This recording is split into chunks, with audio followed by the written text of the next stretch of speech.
Depuis plusieurs décennies, l'ordre mondial repose sur une architecture façonnée en grande partie par les États-Unis. Alliances militaires, institutions économiques, normes juridiques et récits idéologiques ont constitué les piliers d'un système présenté comme stable, prévisible et fondé sur des règles partagées. Or, la publication de la National Security Strategy 2025 marque un moment de questionnement profond sur la place que l'Amérique entend désormais occuper dans ce dispositif. Dès les premières pages, le ton tranche avec les formulations prudentes du passé. Le document ne se contente pas d'actualiser des priorités, il redéfinit implicitement la finalité même de l'engagement américain dans le monde.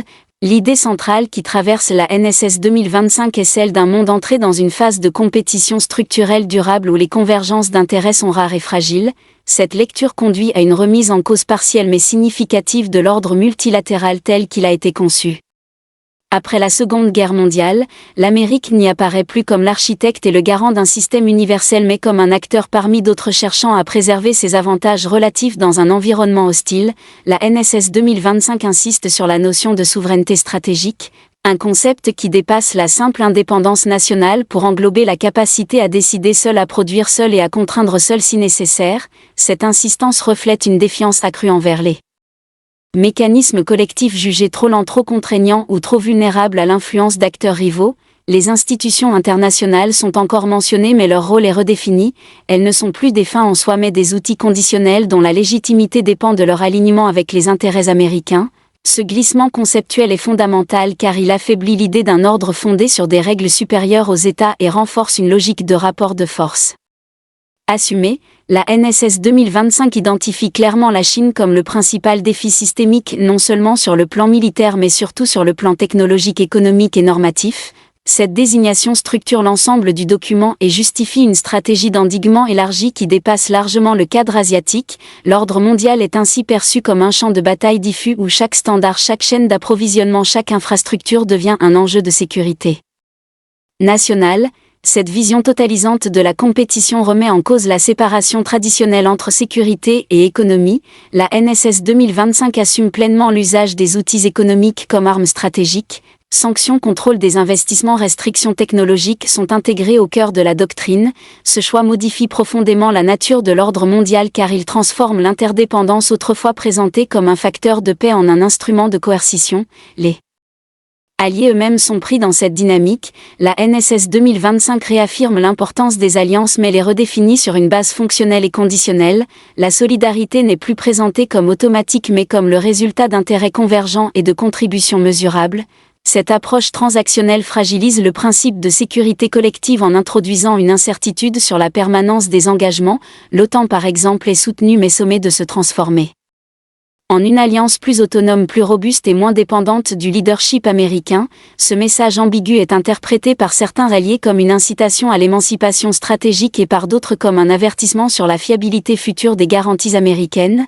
Dans les deux cas, il contribue à une recomposition de l'ordre sécuritaire. La NSS 2025 consacre également une place importante aux menaces dites internes, hybrides et systémiques, ingérence informationnelle, dépendances industrielles, fractures sociales. Cette extension du champ de la sécurité nationale brouille la frontière entre politique intérieure et politique étrangère. Elle légitime une implication accrue de l'État fédéral dans des domaines auparavant régulés par des logiques civiles ou de marché. Ce mouvement alimente le débat sur la nature de la démocratie américaine et sur le risque d'une sécurisation excessive du débat public. Sur le plan idéologique, la NSS 2025 marque un recul notable de la promotion explicite de la démocratie et des droits humains comme piliers de l'ordre mondial. Ces valeurs sont toujours évoquées mais de manière secondaire, subordonnées à des impératifs de stabilité et de sécurité. Ce pragmatisme revendiqué est présenté comme une adaptation au réel mais il affaiblit le socle normatif qui distinguait historiquement l'ordre international soutenu par les États-Unis de celui promu par des puissances autoritaires. Cette évolution est observée avec attention dans de nombreuses régions du monde où l'image de l'Amérique comme modèle et protecteur s'est déjà érodée. La NSS 2025 semble accepter cette perte de soft power comme le prix à payer pour une plus grande liberté d'action. La question centrale devient alors celle de la soutenabilité de ce choix. Un ordre mondial fondé principalement sur la dissuasion et la coercition peut-il rester stable sans mécanisme solide de régulation collective? La NSS 2025 mise sur la crédibilité de la puissance américaine pour compenser l'affaiblissement des règles communes, mais cette crédibilité repose sur une capacité constante à agir et à assumer les coûts. Or ces coûts sont multiples, financiers, humains, politiques. Sur le plan militaire, la stratégie privilégie la préparation à des conflits de haute intensité entre grandes puissances. Ce choix absorbe une part croissante des ressources et réduit la marge de manœuvre pour d'autres formes d'engagement. Il implique aussi une acceptation implicite du risque d'escalade. La dissuasion devient plus rigide, moins graduée, ce qui accroît la probabilité d'erreurs de calcul. Sur le plan économique, la fragmentation des échanges mondiaux encouragée par la NSS 2025 pourrait affaiblir la croissance globale et accentuer les inégalités, des effets qui à long terme peuvent se retourner contre la stabilité interne des États-Unis eux-mêmes. Sur le plan diplomatique, la primauté accordée aux relations bilatérales asymétriques réduit les espaces de médiation et complique la gestion des crises multilatérales.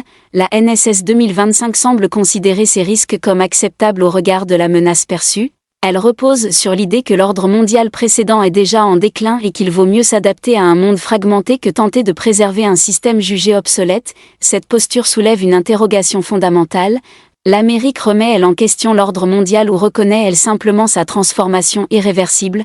La NSS 2025 oscille entre ces deux lectures. Elle critique les illusions du passé, mais elle ne propose pas de vision alternative pleinement articulée d'un nouvel ordre. Elle décrit un monde de rivalité sans offrir de mécanismes clairs pour en limiter les dérives.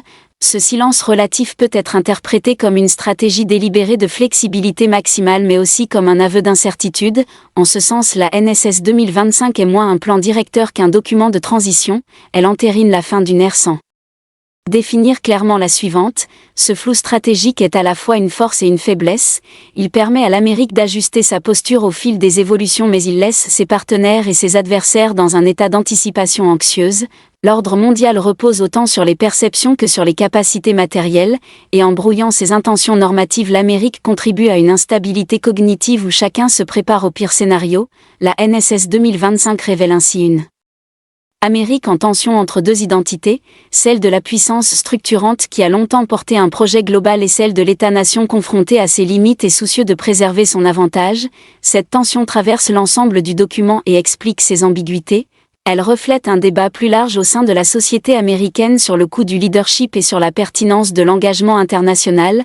En définitive, la NSS 2025 ne détruit pas l'ordre mondial, mais elle en accélère la mutation. Elle signale que les États-Unis ne se considèrent plus comme les gardiens désintéressés d'un système universel, mais comme un acteur stratégique prêt à redéfinir les règles si celles-ci ne servent plus ses intérêts fondamentaux. Ce repositionnement ouvre une période d'incertitude profonde, car l'ordre mondial sans leadership clair devient un espace de rivalités accrues et de normes concurrentes. La question n'est donc pas seulement de savoir si l'Amérique remet en question l'ordre mondial, mais de comprendre si le monde est prêt à gérer les conséquences d'un ordre où la puissance prime à nouveau sur le consensus, et c'est dans cette interrogation ouverte que s'inscrit désormais l'analyse de la NSS 2025, non comme un aboutissement mais comme un symptôme révélateur d'un basculement historique en cours. Dans le prolongement de cette lecture, la NSS 2025 invite à examiner la manière dont l'Amérique conçoit désormais la notion même de responsabilité internationale, longtemps associée à la fourniture de biens publics globaux, stabilité financière, sécurité des routes maritimes, arbitrage diplomatique. Cette responsabilité est reformulée comme une option stratégique et non plus comme une obligation structurelle. Le document suggère que ces biens publics ne seront fournis que s'ils renforcent directement la position américaine ou s'ils sont partagés de manière équitable par d'autres acteurs. Ce changement de perspective modifie profondément les attentes internationales. Des régions entières qui dépendaient implicitement de la présence américaine doivent désormais envisager des scénarios d'autonomie ou de réalignement. Cette évolution est particulièrement visible dans le traitement des crises régionales. La NSS 2025 privilégie une approche sélective où l'engagement est conditionné à l'impact direct sur les intérêts vitaux des États-Unis. Cette hiérarchisation explicite rompt avec l'idée d'une responsabilité globale et renforce une logique de priorité nationale assumée. Sur le plan stratégique, cette clarté peut réduire les ambiguïtés, mais elle accroît aussi les zones grises où l'absence d'engagement américain peut créer des vides de pouvoir rapidement exploités. L'ordre mondial se retrouve ainsi confronté à une dynamique paradoxale, la volonté américaine de réduire certains engagements peut stabiliser des ressources, mais elle peut aussi déstabiliser des équilibres locaux fragiles. La NSS 2025 semble accepter cette tension en considérant que l'interventionnisme systématique a produit autant de désordre que de stabilité. Cette autocritique implicite marque une rupture symbolique avec la posture morale des décennies précédentes. Elle alimente toutefois un débat sur la capacité de l'Amérique à influencer les événements sans s'y engager pleinement, car la puissance à distance a ses limites. Sur le plan normatif, la NSS 2025 contribue à la pluralisation des modèles de gouvernance mondiale. En renonçant à promouvoir activement un cadre universel, l'Amérique laisse émerger des normes concurrentes portées par d'autres puissances. Ce phénomène est déjà visible dans les domaines du numérique, de la cybersécurité et des infrastructures, où des standards divergents coexistent et fragmentent l'espace global. Cette fragmentation complique la coopération et accroît les coûts de coordination, mais elle reflète aussi un monde multipolaire où l'uniformité n'est plus la norme. La NSS 2025 ne cherche pas à inverser cette tendance, elle s'y adapte, considérant que la tentative de maintenir un ordre homogène est désormais irréaliste. Cette adaptation peut être lue comme un réalisme stratégique, mais elle soulève la question de la résilience du système international face aux chocs globaux, pandémies, crises climatiques, instabilité financière. Ces défis transnationaux nécessitent des réponses collectives que la logique de compétition permanente rend plus difficile. La NSS 2025 reconnaît ces enjeux mais les traite comme secondaires par rapport à la rivalité de puissance.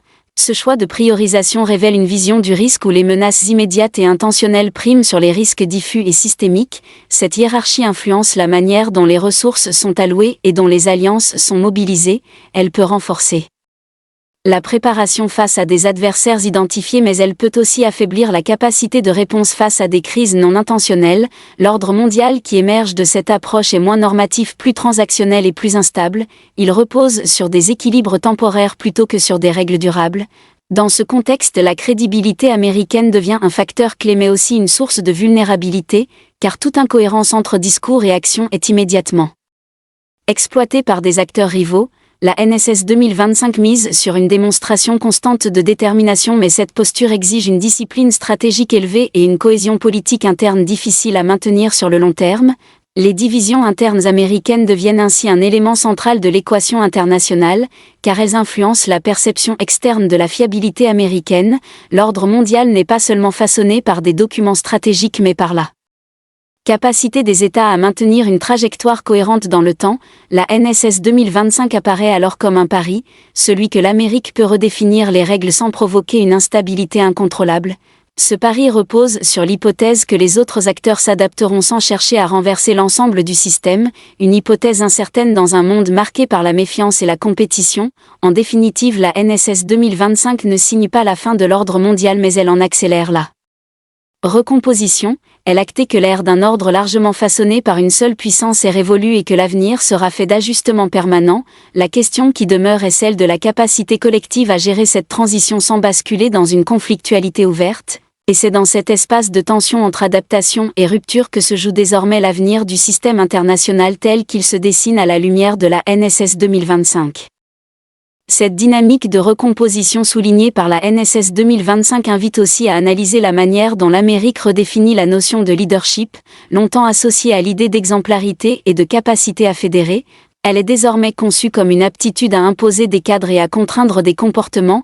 Le leadership n'est plus nécessairement consensuel, il devient situationnel et asymétrique. Cette évolution se manifeste dans le langage même du document où les termes de partenariat et de communauté internationale cèdent progressivement la place à ceux de concurrence, d'alignement et de fiabilité stratégique. Cette sémantique n'est pas neutre, elle traduit une vision du monde où la hiérarchie des puissances est assumée et où la coopération est subordonnée à des calculs d'avantages mesurables.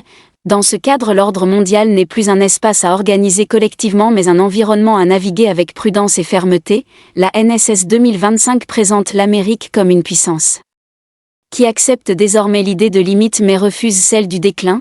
Cette nuance est essentielle car elle structure l'ensemble de la doctrine. Il ne s'agit pas de se retirer du monde mais de sélectionner les terrains sur lesquels l'engagement est jugé indispensable. Cette sélection repose sur une lecture étroite des intérêts vitaux, ce qui réduit mécaniquement l'ambition universaliste qui caractérisait l'ordre libéral. La conséquence directe est une montée en puissance des stratégies régionales Autonome, encouragée implicitement par Washington, l'Europe est incitée à renforcer sa capacité de défense, l'Asie à structurer ses propres équilibres et le Moyen-Orient à gérer ses rivalités sans garantie d'intervention américaine systématique. Cette redistribution des responsabilités peut être interprétée comme une maturation du système international, mais elle comporte aussi le risque d'une fragmentation accrue où chaque région développe ses propres normes et mécanismes. La NSS 2025 semble accepter cette hétérogénéité comme une donnée durable. Ce faisant, elle renonce à l'idée d'un ordre mondial unifié au profit d'un patchwork d'équilibres locaux. Cette approche pragmatique est cohérente avec la lecture réaliste du monde proposée par le document, mais elle soulève une interrogation centrale, celle de la capacité à gérer les interactions entre ces différents sous-systèmes, car les crises contemporaines sont rarement confinées à une seule région. Sur le plan militaire, la NSS 2025 renforce cette logique de différenciation. Elle privilégie des postures flexibles et modulaires adaptées à des théâtres spécifiques plutôt qu'une architecture globale homogène. Cette adaptabilité est présentée comme une force, mais elle peut aussi compliquer la coordination et la lisibilité stratégique. L'ordre mondial repose en partie sur la prévisibilité des comportements et la NSS 2025 introduit une part d'incertitude volontaire. Cette incertitude est conçue comme un outil de dissuasion, mais elle peut également accroître le risque de malentendus. Sur le plan politique intérieur, la NSS 2025 participe à une redéfinition du consensus national autour de la politique étrangère. Elle tente de dépasser les clivages idéologiques traditionnels en ancrant la sécurité nationale dans des préoccupations concrètes: emploi, industrie, technologie.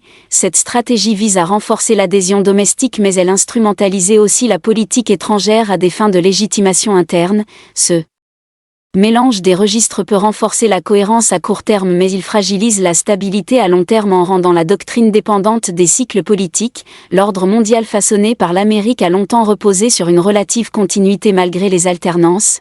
La NSS 2025 rompt partiellement avec cette tradition en assumant une orientation plus idéologique dans sa lecture des rapports de force. Cette personnalisation relative de la stratégie accroît l'incertitude pour les partenaires qui peinent à anticiper la trajectoire américaine au-delà du court terme. Sur le plan symbolique, la NSS 2025 marque aussi une inflexion dans la manière dont l'Amérique se raconte au monde. Le récit de la mission historique cède la place à celui de la survie stratégique. Cette narration d'une nation confrontée à des adversaires déterminés et à un environnement hostile renforce la cohésion interne, mais elle altère la capacité à susciter l'adhésion externe. L'ordre mondial repose autant sur l'attraction que sur la coercition, et la NSS 2025 privilégie clairement la seconde au détriment de la première. Cette hiérarchisation est assumée comme un choix rationnel, mais elle transforme la nature même de l'influence américaine, qui devient plus directe, plus transactionnelle et potentiellement plus contestée. En définitive, la NSS 2025 pose moins la question de savoir si l'Amérique remet en cause l'ordre mondial que celle de la forme d'ordre qu'elle juge désormais acceptable. Ordre moins normatif, plus fragmenté et plus conflictuel. Cette vision reflète une adaptation à un monde perçu comme irréversiblement multipolaire, mais elle contribue aussi à accélérer cette multipolarité en réduisant les incitations à la coopération globale. La NSS 2025 agit ainsi comme un catalyseur. Elle ne crée pas les tensions, elle les organise et les hiérarchise. Elle fournit un cadre intellectuel à des évolutions déjà en cours et leur donne une légitimité stratégique. La portée de ce document ne se mesurera pas seulement à ses effets immédiats, mais à la manière dont il influencera les choix futurs des États-Unis et des autres puissances, car en redéfinissant son rapport à l'ordre mondial, l'Amérique invite implicitement les autres acteurs à faire de même, ouvrant une période où la stabilité dépendra moins de règles communes que de la capacité de chacun à gérer la compétition sans basculer dans la confrontation ouverte, et c'est dans cet équilibre fragile entre adaptation et rupture que se joue aujourd'hui l'avenir du système international tel qu'il se redessine à la lumière de la NSS 2025. Dans cette continuité analytique, il devient essentiel d'examiner comment la NSS 2025 redéfinit la notion de risque stratégique et la manière dont l'Amérique hiérarchise désormais les menaces. Le document opère un déplacement notable en privilégiant les risques intentionnels portés par des États identifiés au détriment des risques systémiques diffus. Cette hiérarchisation n'est pas seulement technique, elle reflète une vision du monde où l'action hostile est perçue comme le moteur principal de l'instabilité. Ce choix structure les investissements, les alliances et les priorités diplomatiques. Il favorise une logique de confrontation lisible, mais il réduit la capacité à anticiper des chocs non intentionnels pourtant de plus en plus fréquents. La NSS 2025 reconnaît l'existence de ces chocs mais les traite comme des facteurs aggravants plutôt que comme des menaces centrales. Ce cadrage influence profondément la manière dont l'ordre mondial est pensé, car un système focalisé sur la Rivalité de puissance tend à sous-estimer les interdépendances qui exigent une coopération minimale. Sur le plan opérationnel, cette vision se traduit par une préférence pour des outils de contrôle et de coercition capables de produire des effets rapides et mesurables. Sanctions ciblées, pression réglementaire, démonstration militaire. Ces instruments sont présentés comme plus efficaces que les mécanismes normatifs multilatéraux jugés trop lents et trop perméables au compromis. Cette préférence modifie l'équilibre entre droit et puissance dans les relations internationales, le respect des règles devient conditionnel et instrumentalisé, ce qui affaiblit la prévisibilité du système. La NSS 2025 semble accepter cette volatilité comme le prix de la liberté stratégique, mais cette liberté est relative car elle dépend de la capacité à maintenir une supériorité durable. Or la compétition technologique et économique rend cette supériorité de plus en plus contestée. Le document reconnaît implicitement cette fragilité en insistant sur la nécessité d'une mobilisation nationale de long terme, industrie, éducation, recherche, cohésion sociale. Cette mobilisation vise à soutenir la puissance externe par une résilience interne renforcée. Elle traduit une conception organique de la sécurité où la frontière entre politique intérieure et ordre mondial s'efface. Cette fusion des sphères peut renforcer l'efficacité stratégique, mais elle expose aussi la politique étrangère aux tensions domestiques, car chaque crise interne devient potentiellement une vulnérabilité externe. L'ordre mondial tel que le conçoit la NSS 2025 est donc étroitement lié à la stabilité américaine. Cette dépendance renforce la centralité des dynamiques internes dans l'analyse internationale. Sur le plan des perceptions globales, cette stratégie alimente une lecture plus cynique des intentions américaines. Même lorsque Washington invoque la stabilité ou la sécurité collective, ses objectifs sont perçue à travers le prisme de l'intérêt national prioritaire. Cette perception réduit la capacité de l'Amérique à jouer un rôle d'arbitre ou de médiateur, fonction pourtant essentielle au maintien d'un ordre international relativement pacifié. La NSS 2025 semble considérer que ce rôle n'est plus compatible avec la réalité de la compétition actuelle. Elle préfère une posture claire assumée même si elle est contestée. Cette clarté stratégique est présentée comme un facteur de dissuasion, mais elle comporte aussi un risque d'isolement relatif, car dans un monde fragmenté, la puissance ne se mesure pas seulement à la capacité de contraindre mais aussi à celle de fédérer. La NSS 2025 privilégie la première dimension au détriment de la seconde. Ce déséquilibre pourrait à terme limiter la capacité américaine à façonner l'environnement international de manière favorable, car les coalitions durables reposent sur une combinaison de confiance, d'intérêts et de normes partagées. En réduisant la portée normative de son action, l'Amérique accepte une forme de leadership plus étroit, plus contesté mais potentiellement plus contrôlable. Cette acceptation marque une rupture psychologique importante avec l'ordre mondial hérité de l'après-guerre froide. Elle traduit un désenchantement stratégique où l'illusion d'une convergence globale est définitivement abandonnée. La NSS 2025 n'énonce pas explicitement la fin de cet ordre, mais elle en acte les limites et prépare le terrain à une coexistence conflictuelle durable. Dans ce contexte, la question n'est plus de savoir si l'ordre mondial est remis en cause mais de comprendre comment il sera géré sans cadre universel stabilisateur. La NSS 2025 propose une réponse partielle fondée sur la dissuasion, la résilience et la sélection des engagements. Cette réponse peut contenir certains risques mais elle ne les élimine pas. Elle transforme la nature de l'incertitude en la rendant plus stratégique, plus calculée mais aussi plus omniprésente. En ce sens, le document agit comme un révélateur d'une transition historique. Il montre une Amérique qui ne se retire pas du monde mais qui cesse de prétendre en être l'organisateur central. Cette évolution ouvre un champ d'expérimentation où chaque acteur teste les limites du nouveau cadre, et c'est dans cette phase d'ajustement que se joue la stabilité future, non pas autour d'un ordre imposé mais autour d'équilibres mouvants constamment renégociés.